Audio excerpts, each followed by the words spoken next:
cumbre de la filosofía, como han sido seguramente San Agustín y Santo Tomás de Aquino. Pero de todas maneras, estimado público, en los 1000 años de la Edad Media y en los siglos siguientes, hasta el siglo XVIII y XIX, la tolerancia era una virtud relativamente escasa. Y entonces se puede hablar del predominio de una sola tendencia, con muchas variantes, obviamente.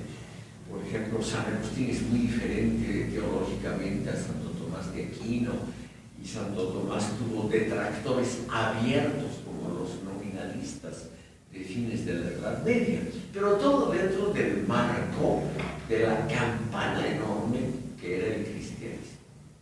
En cambio, a partir del siglo XVIII y XIX, con la Ilustración, tenemos una fuerte inclinación a la tolerancia política y religiosa.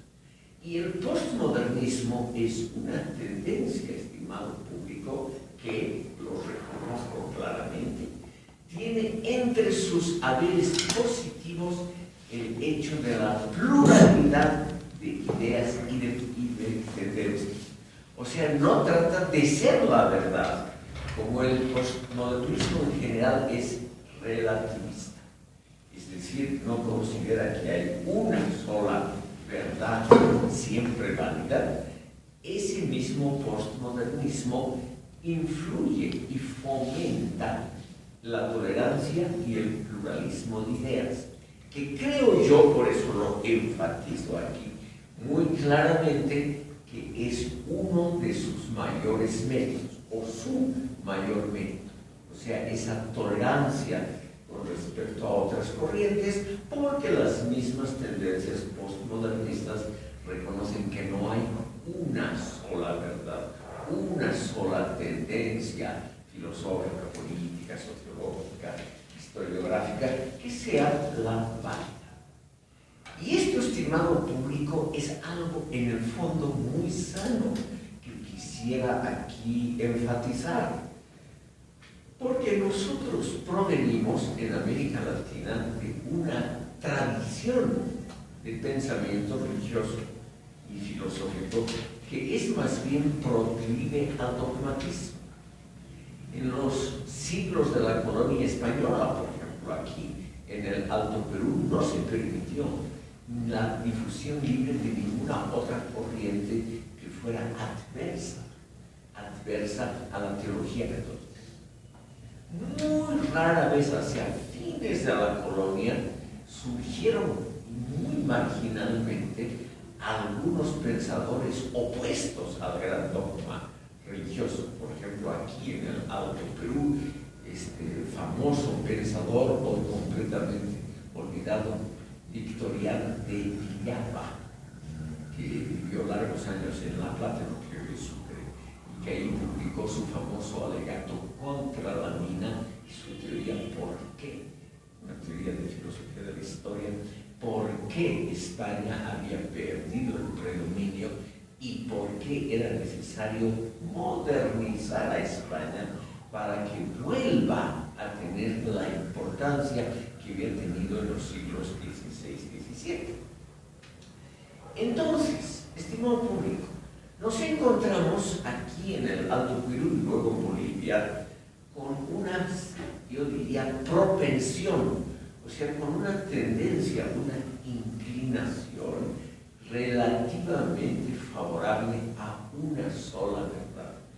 Esa inclinación se libera del pensamiento teológico y se enquista. Lo mismo ha sucedido en Europa Oriental y se enquista en alguna corriente de moda, sobre todo en corrientes englobantes como el marxismo.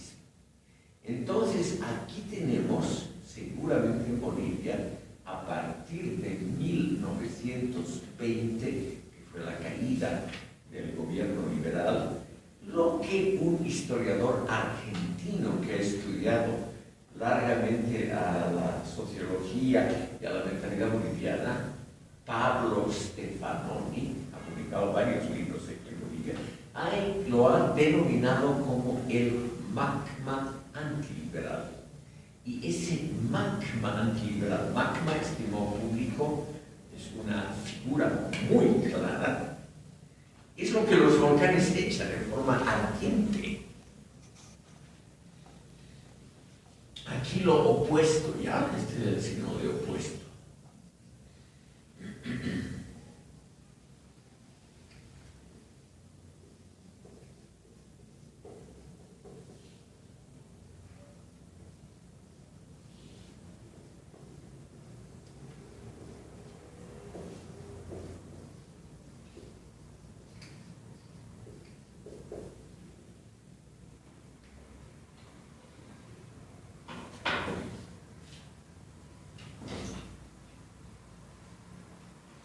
Pablo Stefanoni es un historiador de las ideas, ha publicado varios libros sobre asuntos bolivianos, actualmente es el director de la revista más conocida de ciencias sociales en América Latina, Nueva Sociedad, que se publica en Buenos Aires, y en su último libro referido a Bolivia, que se llama Los Inconformes del Centenario. El centenario es el centenario de la República Boliviana en 1925, él ha detectado un magma. Les decía que el magma era la lava que producen los volcanes en erupción. Esa lava, estimado público, baja ardiendo desde la cumbre del volcán y naturalmente deshace, destruye todo lo que encuentra a su paso, porque es una lava incandescente a temperaturas extraordinariamente elevadas, cercanas a los 1200 grados. Entonces, esa lava incandescente realmente destruye en el campo de la cultura todas las tendencias que no son ella misma. Es así como se puede en esta metáfora literaria explicar la enorme difusión de teorías nacionalistas y marxistas en Bolivia y en casi toda América Latina a partir más o menos de 1920. Es la fecha fijada por Stefanoni en sus estudios sobre Bolivia. Entonces, aquí se establece una especie de nuevo dogmatismo con algunos elementos muy parecidos a la dogmática católica. Una sola visión válida del mundo, una sola idea que es la básica, una sola meta histórica, el socialismo, la sociedad ideal, el orden justo, etc. Y la persecución de todos aquellos que no concuerdan con esa idea o la denigración de herejes cismáticos, de todo lo que produce un sistema dogmático.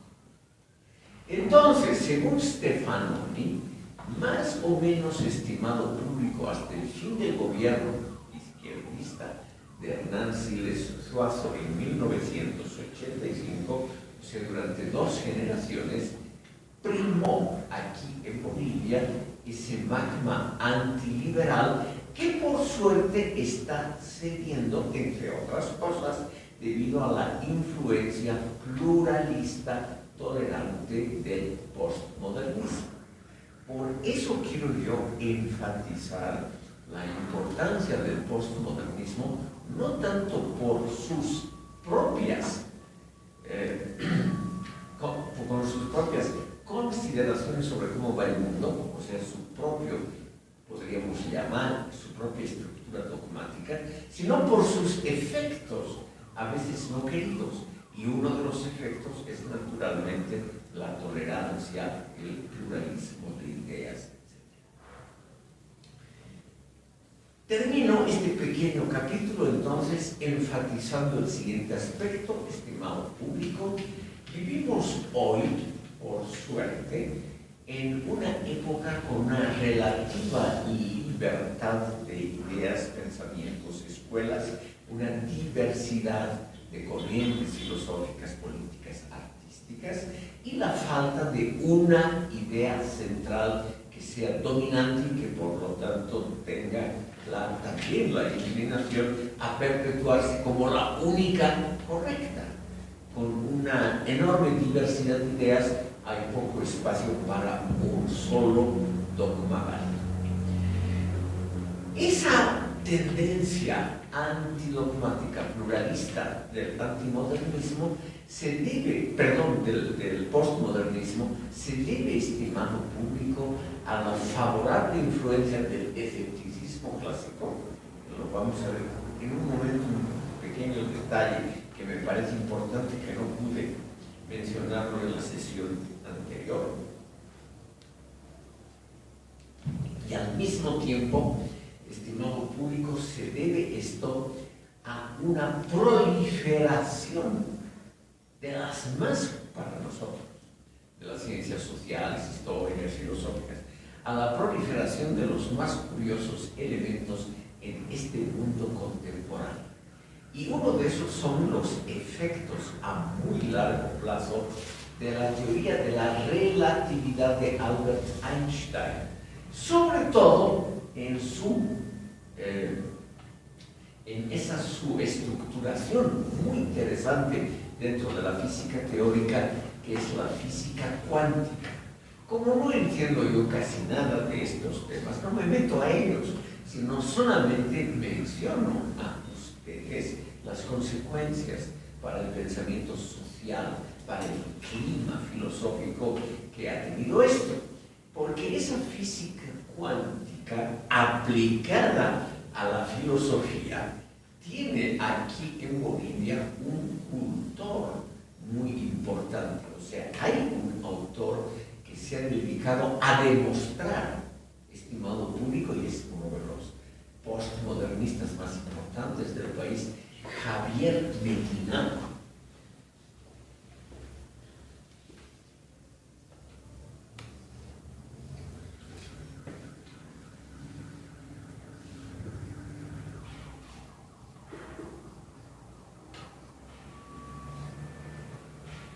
Quien en sus muchas publicaciones trata de combinar, es una ars combinatoria, como se diría en la época clásica, o sea, una combinación de elementos dispares, pero que es muy interesante. Yo no comparto las ideas de él, pero hay que conocerlo. Y este Javier Medina ha combinado la física cuántica, la cábala judía, las teorías indianistas del buen vivir, con algunos resabios de un marxismo revolucionario. Entonces tenemos aquí lo típico, o sea, lo usual, lo que el público, no me refiero obviamente a ustedes, que son estudiantes de filosofía, que profesionalmente están, es cierto, dedicados a ver los lados criticables de toda otra corriente filosófica, historiográfica, política. No me refiero a ustedes, sino que es lo que el público semiletrado, o sea, el universitario, quiere escuchar. Una teoría que abarca todo, que parece ultramoderna, que parece naturalmente el último grito de las modas filosóficas.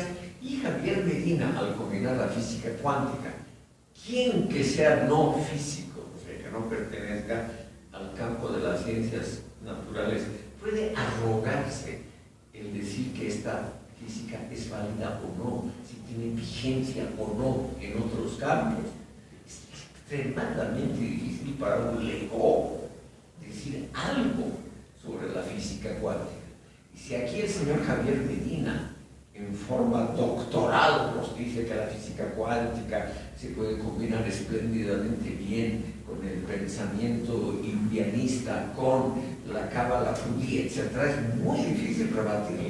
Por eso es una teoría popular. No quiere decir, reitero, que sea una teoría filosóficamente interesante. Pero nosotros nos tenemos que preocupar también por aquellas teorías, por aquellos esfuerzos de pensamiento que no necesariamente son realmente válidos. Es decir, que en 200 años todavía se nos va a estudiar seriamente. Tenemos que preocuparnos también por lo que en el momento apasiona el alma juvenil. Y no hay duda de que esas combinaciones, postmodernismo, cábala judía, física cuántica, todo junto, son extremadamente populares. porque de alguna manera satisfacen necesidades intelectuales de grupos relativamente amplios, juveniles de la población boliviana. Entonces, estimado público, solamente por eso tenemos que echarle un vistazo a estas curiosas teorías. La física cuántica, estimado público, lo único que yo he entendido claramente es que es una física relativista, o sea, que hace depender la vigencia de una afirmación o de un resultado de un examen del contexto en que se ha hecho. O sea, hace relativo el conocimiento y lo hace dependiente del contexto en el que se ha producido. Hay el famosísimo experimento del Premio Nobel de Física Schrödinger, un hombre muy famoso en las ciencias físicas y que también ha incursionado en la filosofía, que ha demostrado que si se encierra un gato en una caja, dependiendo de quién es el observador y del contexto, el gato está muerto o vivo. Y no se puede, según Schrödinger, decir a priori que el gato está muerto o que el gato está vivo, porque depende exclusivamente del contexto cómo se lo observa al gato, lo cual nos puede parecer absolutamente ridículo. El gato está muerto o está vivo. Pero esa tendencia a pensar aristotélicamente en el tercero excluido, el gato puede estar o vivo o muerto, pero no las dos cosas simultáneamente. Esa idea aristotélica, estimado público, es la que el postmodernismo ataca. O sea, para decirlo en términos muy comprensibles, el gato de Schrödinger puede estar tan vivo como muerto simultáneamente, dependiendo de cómo es la observación que se hace del animalito en la caja del experimento. Entonces, aquí tenemos una compuerta abierta, o sea, una enorme posibilidad abierta de pensar que lo que es verdad en un momento, en ese mismo momento puede ser mentira o simplemente puede ser ajeno a la verdad. El postmodernismo entonces deriva su enorme popularidad del hecho de que no puede ser criticado a fondo. No es cierto, estimado público, que es una belleza. Yo construyo una teoría en el marco conceptual relativista y nadie me puede decir que es falsa porque depende del punto de vista. Entonces, de alguna manera, yo siempre tengo razón. ¿Qué es lo que queremos los seres humanos? Tener razón, ser respetados, ser bien vistos por la comunidad. Entonces, al afirmar, estimado público, que cualquier cosa puede ser verdad, dependiendo del punto de vista, yo construyo naturalmente un enfoque filosófico, epistemológico, etcétera, extremadamente popular porque da la razón a todos, a nadie en concreto y a todos globalmente. Entonces, esa es la enorme base, estimado público, de la popularidad de estas tendencias. Otros pensadores postmodernistas combinan, por ejemplo, estas teorías postmodernistas con el marxismo. Es la forma, creo yo, predominante actualmente en ciencias sociales bolivianas. Autores como Luis Tapia y otros han hecho una síntesis muy interesante entre marxismo y postmodernismo. Síntesis que ha sido, yo creo, pudiendo equivocarme, iniciada por René Zavaleta Mercado. Yo creo que uno de los méritos y también de los puntos criticables de René Zavaleta Mercado es haber incluido un fuerte elemento de relativismo en las ciencias sociales bolivianas y por eso está bien visto ahora.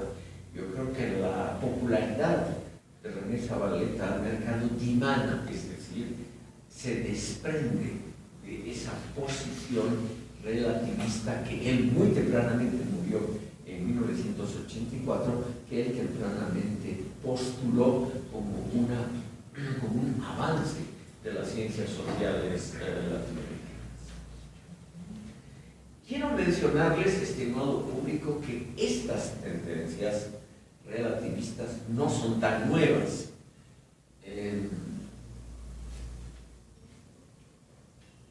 Les decía que en la última sesión yo había mencionado a Michel de Montaigne, el gran pensador francés de la segunda mitad del siglo XVI, como el antecesor, el precursor de todas estas tendencias que hoy en filosofía y ciencias sociales son extremadamente populares. Porque él definió algunos principios relativistas que son todavía válidos hoy. Según Montaigne, como no hay ninguna tendencia que sea realmente a la encarnación de la verdad, porque no hay la verdad absoluta, entonces la única manera de interactuar con los humanos es la tolerancia, es la aceptación del otro. Aunque no lo comprendamos, aunque no aceptemos sus principios, simplemente tenemos que convivir con el otro que nos es desagradable. Tenemos que convivir con el otro porque en un planeta pequeño, esa es la idea de Montaigne, en un planeta pequeño y con poco espacio, tenemos lamentablemente que aprender a vivir conjuntamente con aquello que rechazamos, pero que nos guardamos en nuestro fuero interno ese rechazo. Montaigne, estimado público, es el primero, por ejemplo, que estudió algunos elementos de los indígenas en América Latina. En esos primeros momentos de la conquista del siglo XVI, llegó a Montaigne un opúsculo sobre las maldades de los indígenas que practicaban la antropofagia, o sea, comerse al enemigo o al derrotado, asarlo, comerlo. La carne humana, según todas las que hay varias experiencias, es muy agradable y se parece a un buen cerdito, a la carne del cerdo, mucho al jamón. Estimado público, Montaigne demostró que los salvajes del Nuevo Mundo evidentemente se comían al enemigo derrotado. Tal vez para, por ejemplo, comerse el corazón, que es comerse la fuerza, cosas similares, ¿no? Pero también demostró Montaigne que esos antropófagos jamás torturarían, jamás asarían en una pira de la Inquisición a un enemigo por tener ideas diferentes. Es decir, los salvajes se comían a sus derrotados, a sus enemigos derrotados, pero nunca los torturarían, nunca harían una persecución a sus propios miembros de la tribu por tener ideas simplemente diferentes. O sea, según Montaigne, los antropófagos eran lo contrario al espíritu inquisitorial. Y si tenían esa pequeña manía de comerse al derrotado, era pues una cosa en el fondo inofensiva. Así demostró él que en los pueblos y en las costumbres más curiosas, porque la antropofagia es para nosotros algo repelente, fue una de las justificaciones del coloniaje español. Él demostró, estimado público, que en las culturas más diferentes puede haber grados muy, muy distantes entre sí en respecto al prójimo, y que por lo tanto no podemos rechazar globalmente una teoría, una religión, la vida de los otros, sin comprobar cada una de sus experiencias y sin darnos cuenta de la enorme variación y variabilidad del comportamiento humano. Entonces, lo que aconsejó a él le tocó vivir los 30 años de las guerras civiles en Francia, donde protestantes y católicos, sin que ningún bando pueda ganar al otro, él le tocó vivir esa época y se dio cuenta que lo mejor era simplemente conversar, comerciar, intercambiar productos e ideas con nosotros, con el enemigo, porque los seres humanos somos entre sí, en el fondo, extraordinariamente parecidos. Y esas diferencias de ideas, visiones, de todo más, eran pequeños detalles insignificantes en el gran libro de la historia.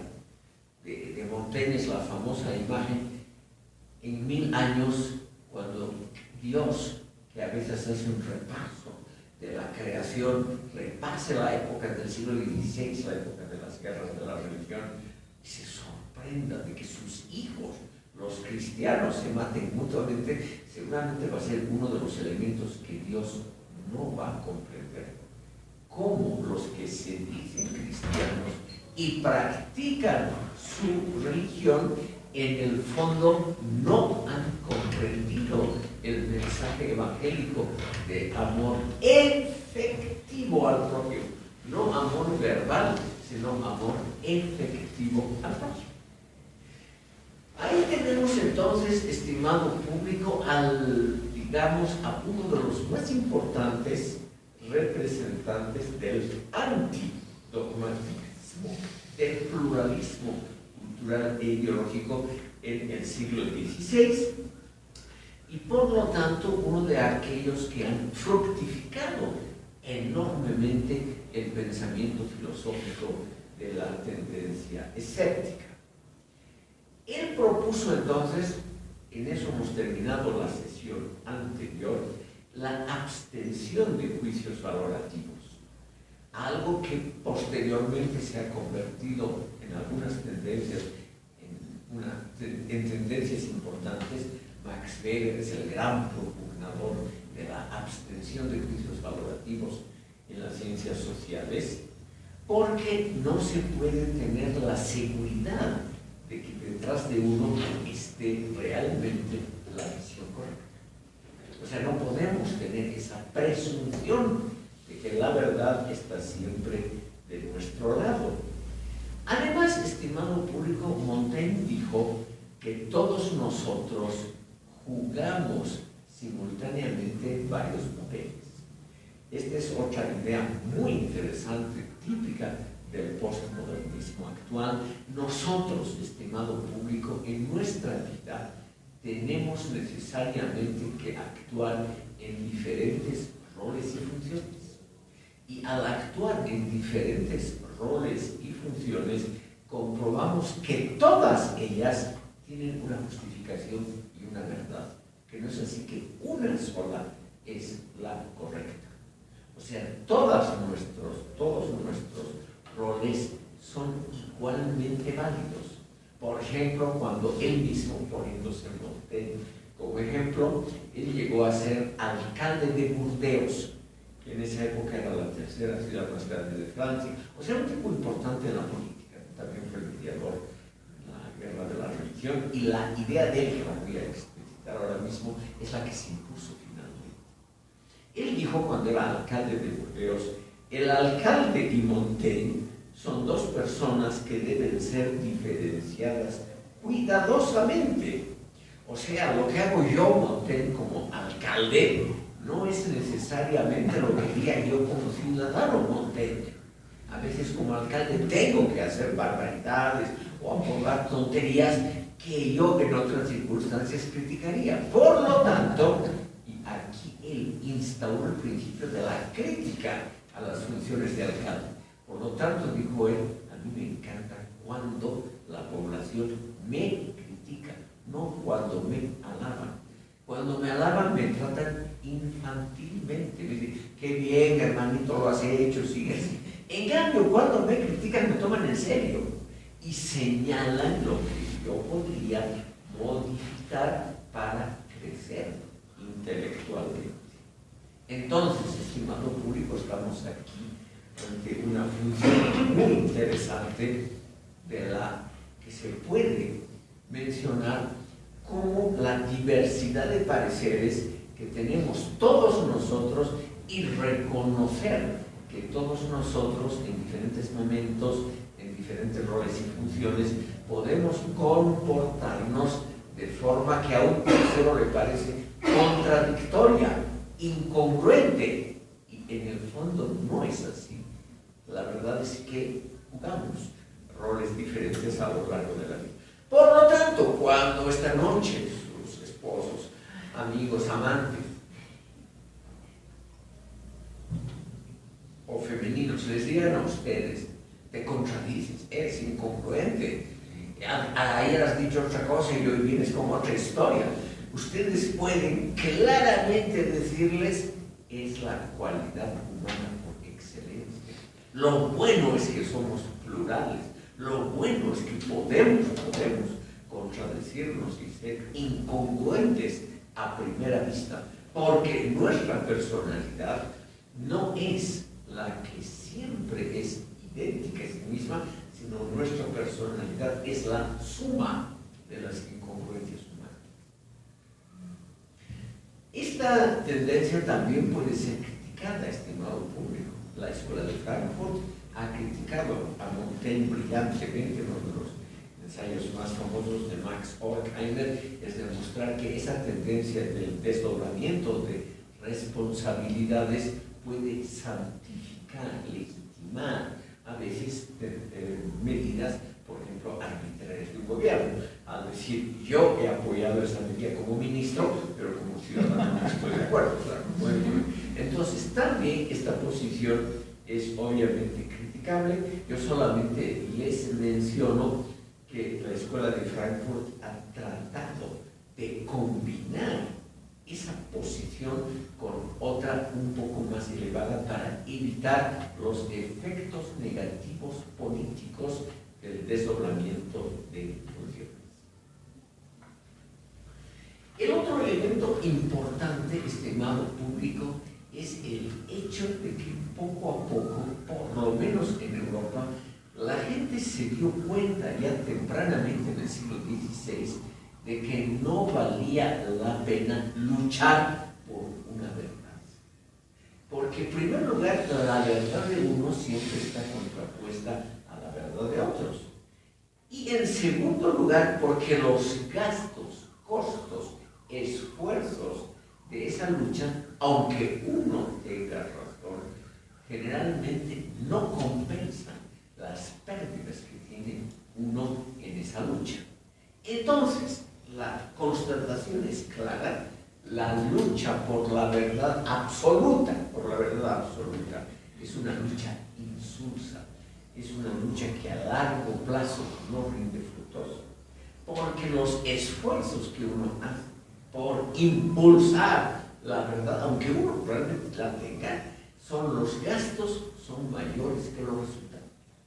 Eso se ha visto, Montaigne lo vio en las guerras de la religión en Francia, que tuvieron lugar entre 1560 y 1590, con el resultado de que nadie ganó claramente.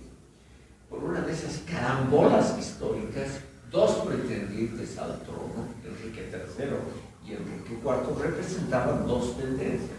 Enrique III era católico y Enrique IV era protestante.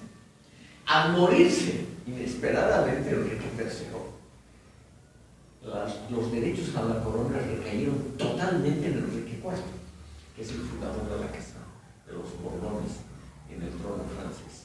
Pero la población parisina, profundamente católica, se negó totalmente y exitosamente a abrir sus puertas, porque no era un rey católico.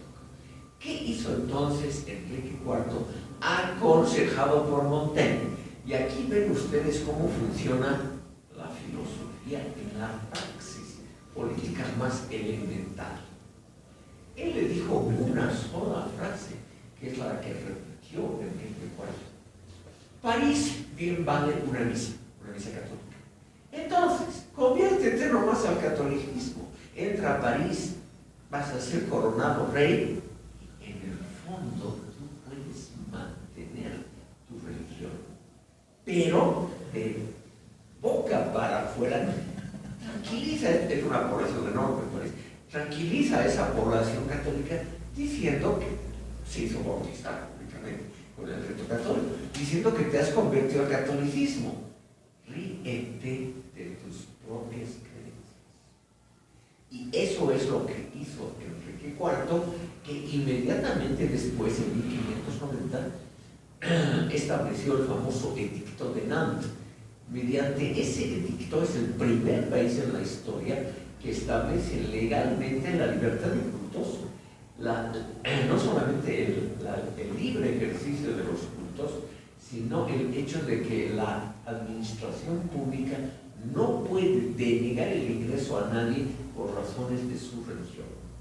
O sea, estableció que la religión es algo estrictamente privado que no tiene que ver con los méritos o deméritos de una persona, por ejemplo, para ocupar un cargo público. Entonces, estimado público, aquí se establece en forma muy interesante, por este edicto de 1590, la libertad religiosa y al mismo tiempo la no competencia del Estado para juzgar temas que tienen que ver con los deseos, creencias profundos del ser humano. O sea, no juzgar si el que quiere un cargo público tiene la religión correcta o no. Y esa idea de la tolerancia religiosa, esa idea ha sido inspirada por un filósofo. O sea, podemos estar relativamente orgullosos de algunos méritos prácticos que han tenido también filósofos en el curso de la historia universal. Por cuestiones de tiempo, para los que han llegado después, tengo que explicar que no ha venido la persona encargada de pasar las imágenes y la administración no nos permite, no ha arreglado este aparato, de modo que no podemos mostrarles lamentablemente las imágenes, por ejemplo, para ilustrar la teoría estética de la Escuela de Frankfurt que yo quería mostrar. Así que, estimado público, van a tener que aguantar una clase normalita, la pura palabra, que naturalmente nunca tiene la fuerza de una imagen, pero no hay más remedio. Por las dudas, los que quieran entregar un trabajo para una nota, aquí lo reciben. Veremos ahora, estimado público, cómo se ha desarrollado el postmodernismo en las últimas décadas. Ha nacido primeramente en la década de 1970 a 1980 con una tendencia muy fuerte en el campo artístico, sobre todo en la arquitectura. En la arquitectura esto se puede mostrar, por eso yo quería mostrarles imágenes muy fácilmente. Hasta 1970-80 había un claro distanciamiento entre escuelas. El que hacía, por ejemplo, arte clásico en arquitectura clásica, no se mezclaba con elementos de esa arquitectura minimalista. Por ejemplo, la arquitectura Bauhaus, que nació en Alemania y que no tiene absolutamente ningún adorno, absolutamente ningún ornamento exterior. Los postmodernistas arquitectónicos, entre 1970 y 80, empiezan a jugar, como ellos mismos utilizan ese término, empiezan a jugar con los estilos y por lo tanto se dedican a combinar estilos que hasta entonces parecían completamente separados.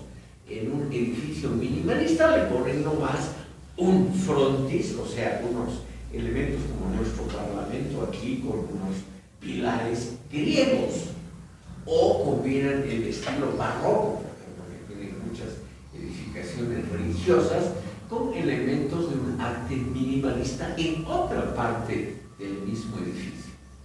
Y esta tendencia arquitectónica que combina enormemente entre sí diferentes estilos, se convierte en muy popular. O sea, hay un espaldarazo del público consumidor a estas tendencias artísticas. Lo mismo en la pintura, se puede combinar una pintura minimalista con otra extremadamente barroca dentro de la misma obra. Eso, estimado público, se vuelve muy popular. Y al mismo tiempo se vuelve también muy popular la idea de que no hay un claro criterio para definir lo que es arte. Y ahí naturalmente hay algunos ejemplos un poco excéntricos de lo que es arte. Y esos ejemplos abundan sobremanera en las actividades artísticas actuales. Menciono esto porque tiene un trasfondo filosófico que lo vamos a ver ahora mismo. Por ejemplo, actualmente la mayoría de los artistas bolivianos alimentan tendencias postmodernistas, pluralistas, relativistas, en el sentido de lo que ellos declaran que es arte, es no más arte, si ellos lo declaran así. Arrugan un papel y lo pueden exponer como una obra de arte. O hacen cualquier otra cosa. La mujer está de moda exponer cadáveres de animales. ¿Sí? Hay grandes exposiciones en Europa que son simplemente cadáveres refrigerados. Con títulos, ¿no? Muy siempre confusos que llaman la atención. Estudio 24 o lámina 43 o cualquier cosa así. Y ustedes saben, los artistas tienen una gran libertad en ese campo.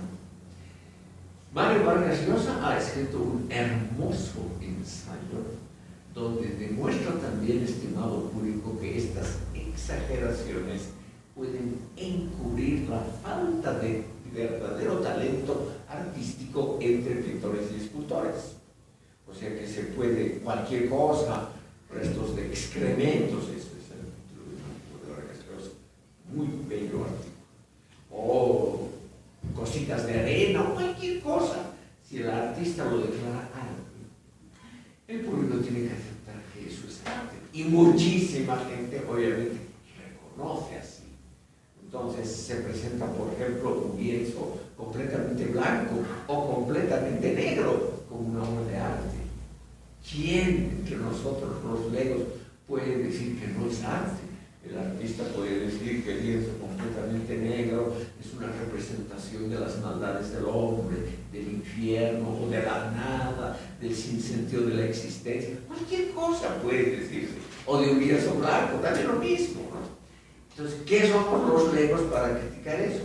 Tenemos que aceptar. Y hoy en día, si ustedes ven exposiciones aquí, están totalmente llenas de ese tipo de arte postmodernista que no gusta mucho al espectador. Eso hay ya estudios, estimado público. ¿Qué es lo que quiere ver el público cuando tiene que gastar dinero? Por ejemplo, cuando una persona viaja de un país extranjero a París, ¿qué es lo que quiere ver?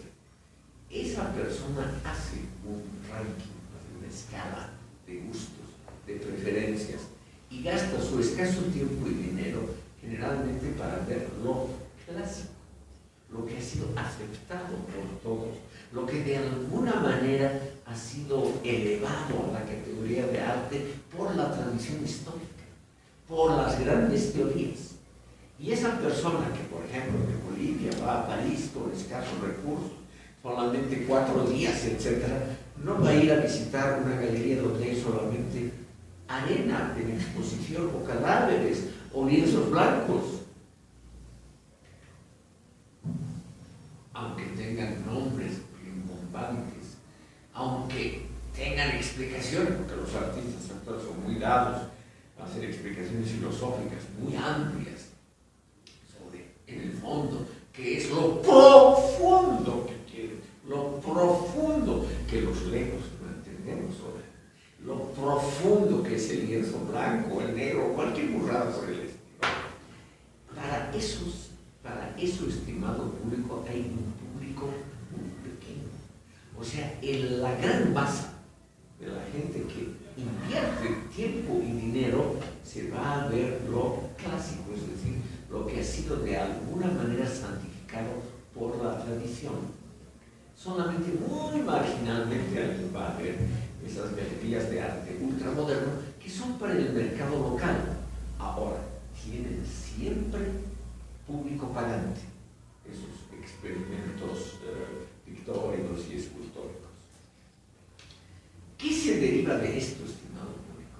Que estamos en una época, la época actual, que realmente puede ser calificada como postmoderna, o sea, los grandes principios de la modernidad ya no valen. El arte siempre se adelanta a la historia y al pensamiento. Entonces, el arte es la actividad humana que hace la labor precursora y nos muestra esa tendencia al relativismo extremo, al pluralismo de todas las tendencias, y también nos muestra la tendencia muy fuerte a tratar a todos los exponentes de la filosofía y del arte con igual aprecio o indiferencia. Entonces tenemos también en la filosofía una enorme riqueza, diría yo, de tendencias que no se imponen unas a otras, sino que están yuxtapuestas, o sea que funcionan simultáneamente unas con otras. Y es el público el que tiene que elegir cuál es la filosofía más importante. Quiero mencionarles que estas tendencias tienen evidentemente un trasfondo importante, o sea, la relatividad, el pluralismo, la tolerancia también están inscritas, por ejemplo, en la Ilustración francesa, en los grandes elementos del racionalismo. Todos estos pensadores eran relativamente tolerantes con otras tendencias, antidogmáticos. Y lo que vemos ahora es simplemente el resultado práctico de un postmodernismo, o sea, de un antidogmatismo que se ha convertido en la religión filosófica de estas épocas. Estimado público, veremos un último elemento interesante antes de entrar a una especie de conclusión sobre todo este curso. Veremos lo que se ha hecho aquí en Bolivia, en el campo de la filosofía, etc. Y aquí vamos a ver que ha habido también algunos representantes interesantes de teorías pluralistas. Esta carrera, como tal vez ustedes saben, ha sido fundada en 1944 por Roberto Prudencio y Augusto Pescador. Roberto Prudencio ha escrito relativamente poco, pero tiene algunos ensayos interesantes sobre estética filosófica, que era la especialidad de él. Testimonios que están dispersos en revistas, etc. No existe una compilación, digamos, oficial de los escritos de Roberto Prudencio. La biblioteca del Bicentenario se negó, porque era derechista, se negó a incluir las obras de Roberto Prudencio.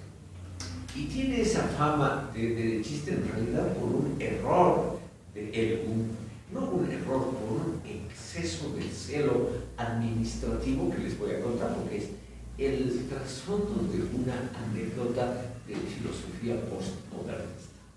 Don Roberto Prudencio, en sus clases de estética, que están publicados a veces fragmentos en su revista Colla Suyo, que con el paso del tiempo, estimado público, se ha convertido en la revista de esta carrera.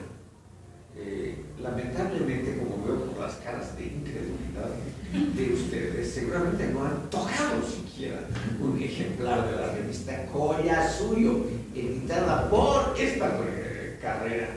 El último número, que creo que es el 98, es un número compilado por un profesor de ustedes llamado Blitz Lozada Pereira. Pero ni por esas ustedes han adquirido un ejemplar de esta revista, que además pueden verla expuesta en dos tableros aquí a la entrada, que ustedes caminan por esos tableros que exponen los productos de las carreras de esta facultad. Yo noto eso clarísimamente. Es universal ese desinterés práctico por lo que uno estudia. Bueno, don Roberto Prudencio, estimado público, demostró qué es el relativismo en su propia vida. Él salió exiliado después de la Revolución Nacional por oponerse éticamente al MNR. Él había sido miembro fundador del MNR en 1941, pero él no estuvo de acuerdo con los fusilamientos de Chuspipata y Caracollo.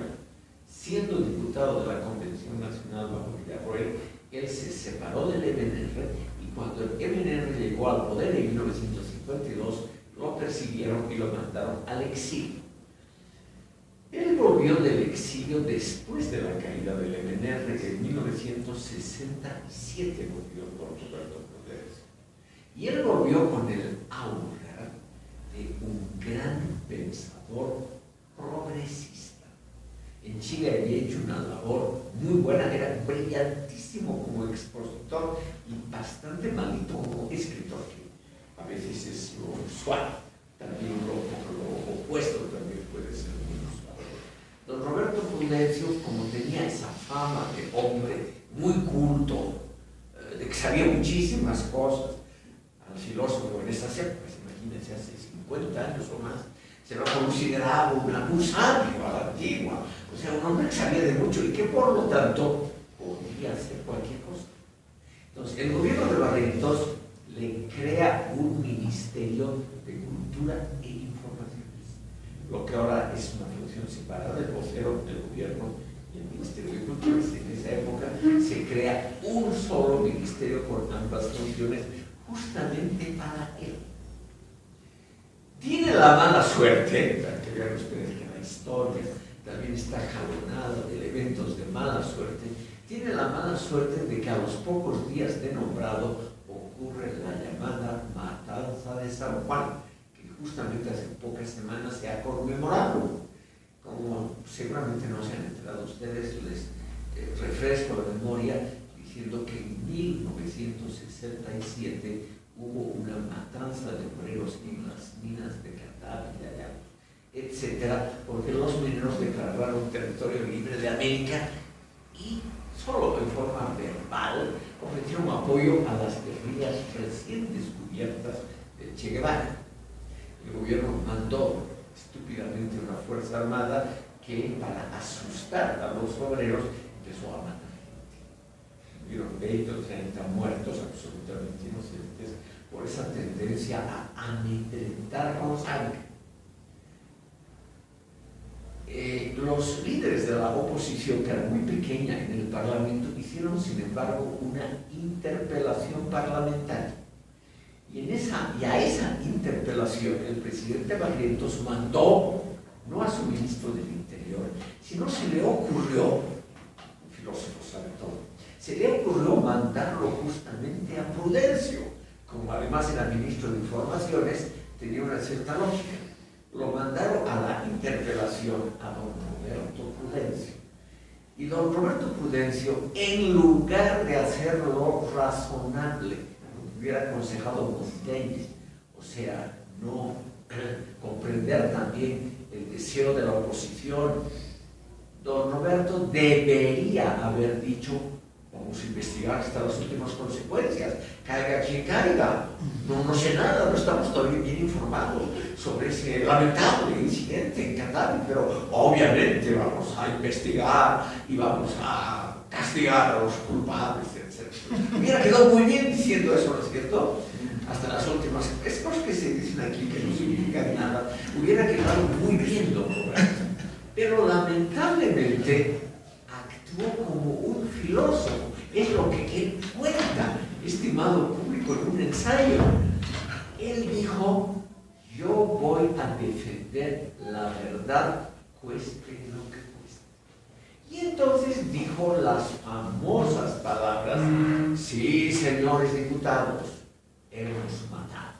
Confieso en que hemos matado 20 o 30 personas, pero ha sido como una operación quirúrgica.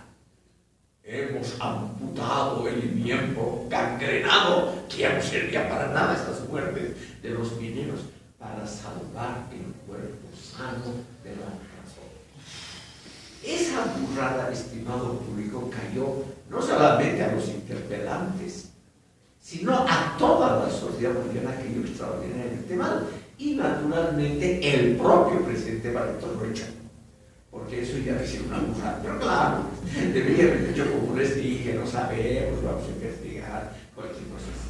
Para que vean ustedes que decir la verdad a veces es contraproducente, porque él, como ministro de Cultura, duró muy pocas semanas, podría haber hecho mucho por la carrera, por nuestra carrera, por el pensamiento boliviano. Tenía, por ejemplo, el plan de publicar 2 revistas, una de alta calidad filosófica, otra de divulgación cultural, que no había en Bolivia en esa época. Y había conseguido el aval del presidente para todo eso. Todo eso se perdió, estimado público, por decir la verdad. Y entonces él ha escrito un hermoso artículo publicado en Colla Suyo, donde él reconoce que la verdad nunca es clara, que la verdad es múltiple, que lo que era verdad para él no es necesariamente la verdad histórica, porque no fue la amputación de un miembro gangrenado de la sociedad el matar a 20 o 30 mineros desarmados, sino que fue una simple estupidez. Una estupidez que puede ser naturalmente interpretada en diferente modo. Entonces, don Roberto, en base a un suceso que en ese momento era muy grave, y ahora, como noto en este ilustre círculo, es completamente olvidado, él demostró que la verdad es algo relativo. Depende de quién lo dice, cómo lo dice, en qué momento, etc. Por lo tanto, estimado público, lo que yo les quiero mostrar es que esas tendencias relativistas tienen no más unas ciertas raíces según. Otra es la obra muy interesante de René Zabaleta Mercado, por ejemplo, su teorema de la sociedad amigarrada, que también va en la dirección del relativismo, porque ahí realmente se pone en duda, siendo marxista, René Zabaleta Mercado jamás renunció a su posición de marxista. Él mostró que el marxismo no basta para explicar todas las formaciones sociales históricas y que hay que acudir a términos nuevos, es decir, a teoremas que explican por lo menos parcialmente la constitución de una sociedad, teoremas que no necesariamente pueden ser aplicados a otras sociedades y a otras épocas. Y luego aquí, estimado público, tenemos a un gran literato, Jaime Sáenz, que también es partidario, fue partidario de esa visión relativista del mundo. O sea, aquí ha habido importantes antecedentes de lo que hoy está popular como postmodernismo. Aquí hemos llegado a la primera parte y vamos a hacer una pausa.